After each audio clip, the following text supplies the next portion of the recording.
आपलं आरोग्य आपली जबाबदारीमध्ये या ठिकाणी आदरणीय दत्तात्रय झेंडे साहेब या ठिकाणी सर्व मित्र परिवाराला एकत्र येऊन व्यायाम करतात, त्यांचा आदर्श सर्वजण घेतलं पाहिजे। आपण त्यांना विचारूया त्यांनी काय करतात, त्यांचा जॉब काय आहे आणि दररोजचं काय येतात। मी दत्तात्रय झेंडे, जी पुण्याची सार्वजनिक वाहतूक व्यवस्था PMPL त्याचा मुख्य वाहतूक व्यवस्थापक चीफ ट्रान्सपोर्ट काम करत आहेत आणि हा आमचा सगळा ग्रुप आहे।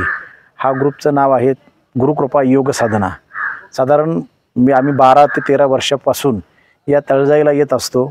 आमची दिवसाची सुरुवात होती पाठे साधारण 4:30 पावणे 5ला उठतो आणि त्याच्यानंतर सगळे सकाळचे कार्यक्रम आटपून साधारण 5:15 वाजता आमचं बरोबर तळजाईच्या मंदिराच्या शेजारी जो हॉल आहे त्या ठिकाणी सगळ्यांची पहिली योगा करतात।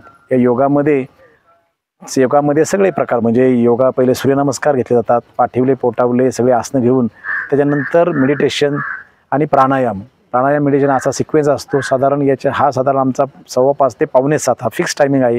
यावेळेला सगळे दिसतात आमचे सगळे मेंबर, आमचे आता नानासाहेब जगताप अध्यक्ष आहेत, सगळे मित्र, सगळ्यांची नावं घेणे आमचे सगळे मित्र परिवार। दिवसाची सुरुवात अशी होती। त्यानंतर याच्यामध्ये महिला सुद्धा काही सहकुटुंब येतात, याच्यामध्ये काही मंडळी विथ कुटुंबासह येतात। ते खरोखर आम्हाला अभिमान त्यांचा, सगळ्यांनी यायला पाहिजे, ठीक आहे ना, शक्य होत नाही पण येतात। महिलाही सुद्धा आहेत आमच्या ग्रुपमध्ये। आणि हा 6:45ला योगा संपल्यानंतर ही तळजाईमध्ये खरोखर जे भाग्य लाभले पुण्यात शहरात मी तर अशी जागा कुठंच नाही, त्या जंगलामध्ये आम्ही साधारण अर्धा तास तरी कमीत कमी चालतो।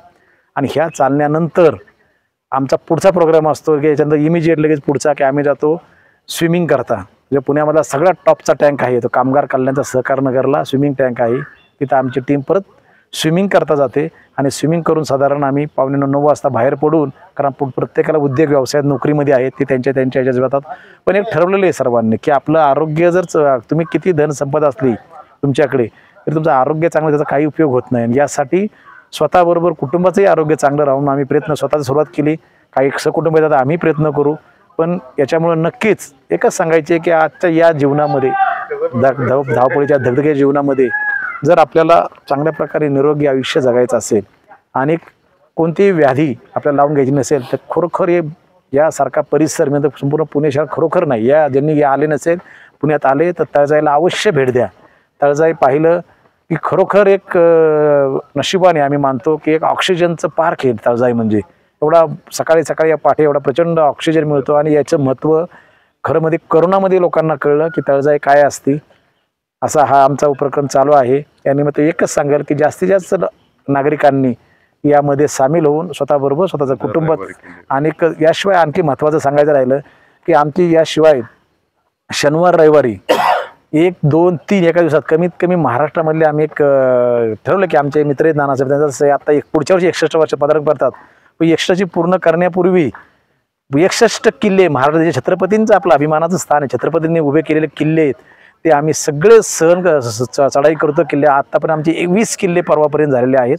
आता या रविवारी अजून 2-3 किल्ले असं आमचं एक टार्गेट की ठीक आहे आपली संस्कृती कळली पाहिजे किंवा हे स्वराज्य उभं करताना जे महाराजांनी जे त्या काळी जे किल्ले उभे केले त्याची माहिती आपल्या स्वतःला झाली तर आपण आपल्या पुढच्या पिढीला कुटुंबाला मुलांना आपण सांगू शकतो। अशा प्रकारे आमचे उपक्रम चालवतो। धन्यवाद सर। खरंच आपलं जेवढं कौतुक केलं तेवढं कमी आहे, कारण की तुम्ही सर्व मित्र एकत्र येऊन व्यायाम करता आणि विशेषतः बघू शकता की यांच्या सर्वांच्या चेहऱ्यावर तुम्ही बघू शकता प्रचंड तेज आहे। काकाचं वय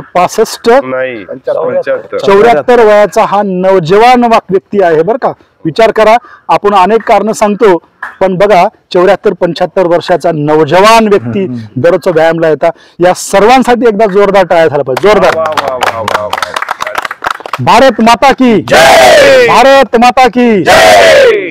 थँक्यू।